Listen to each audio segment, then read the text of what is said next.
दोस्तों, दो कबूतर अपने अंडे के पास बैठे थे।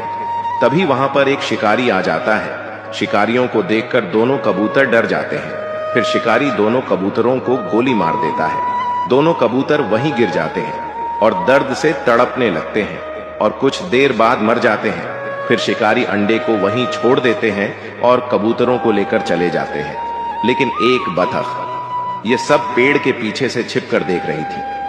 बतख भागकर अंडे के पास आती है।